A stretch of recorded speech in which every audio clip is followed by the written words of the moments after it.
Bonjour, bienvenue à notre méditation sur la grâce. Aujourd'hui, c'est le 8 décembre et notre texte base pour cette méditation se trouve dans Éphésiens chapitre 2, verset 7. Il a fait cela afin de montrer dans les temps à venir l'infinie richesse de sa grâce par la bonté qu'il a manifestée envers nous en Jésus-Christ.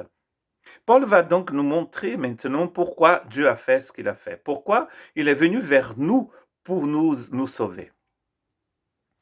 Et je voudrais lire encore un autre texte dans Éphésiens 2, verset 4. C'est un texte que nous avons déjà lu. Mais Dieu est riche en grâce à cause du grand amour dont il nous a aimés. Dieu est riche en miséricorde et à cause du grand amour dont il nous a aimés. Et encore, Éphésiens 2, 5, nous qui étions morts en raison de nos fautes, il nous a rendus à la vie avec Christ. C'est par grâce que vous êtes sauvés. Donc dans ce texte, il va mentionner 4 choses qui vont montrer pourquoi Dieu a fait ce qu'il a fait. Donc il parle de grâce, de miséricorde, d'amour et de bonté. De bonté. Ce n'est pas parce que nous étions bons qu'il nous a sauvés. C'est parce que lui, il est bon. C'est pas parce que nous étions parfaits, pas parce que nous avions fait autant d'efforts pour recevoir ce cadeau. Je me souviens une fois que j'ai entendu quelqu'un dire il nous faut vraiment mériter la grâce du Seigneur. Et je me suis dit, cette personne n'a rien compris. D'ailleurs, c'était cette année que j'ai vu ce message. La personne qui a dit cela, la pauvre, n'avait rien compris à la grâce. Car nul ne peut mériter la grâce. La seule chose que nous méritons dans l'évangile, c'est la mort. Car le salaire du péché, c'est la mort.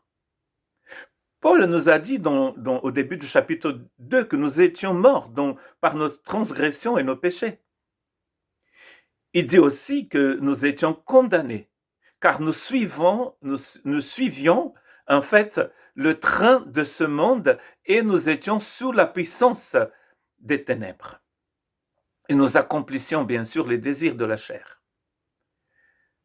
Donc nous ne pouvons pas mériter la bonté de Dieu. Pourquoi est-ce que Dieu est venu vers nous? Il est venu vers nous parce qu'il est rempli lui-même de grâce, de miséricorde, de bonté. C'est pour cela qu'il nous a sauvés. C'est pour cela qu'il nous bénit. Vous voyez toutes ces bénédictions qu'il nous a promis avant la fondation du monde, nous les recevons en Christ. D'ailleurs, c'est comme ça que finit le verset 7, en Christ Jésus. Nous le recevons en Christ Jésus et nous allons bientôt fêter son anniversaire, l'anniversaire de sa naissance sur cette planète. Le jour où il est venu vers nous, dans la personne du Christ, qui se fait homme dans le ventre de Marie, un bébé. Nos premières méditations sur la grâce, donc pendant le premier confinement ici en France, au printemps, donc en mars-avril, j'avais raconté cette histoire, c'est là où nous avons commencé nos méditations sur la grâce, l'histoire de la reine d'Angleterre. Quand elle arrive chez elle, quand elle est chez elle, quand elle va quelque part, les gens se prosternent devant elle. En public, même sa famille doit se prosterner devant elle. Ça fait partie du protocole, c'est comme ça. Mais imaginons qu'un jour, cette même reine se balade dans les jardins à Windsor ou à Buckingham Palace, et là, elle voit un jardinier, et elle se prosterne devant le jardinier. Ça, c'est la grâce. Aucun protocole ne demande à cette reine de se prosterner devant cet homme.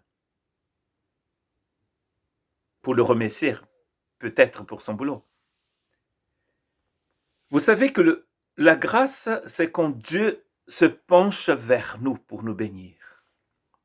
C'est d'ailleurs le sens du mot grâce dans l'Ancien Testament. Dieu se penche envers nous.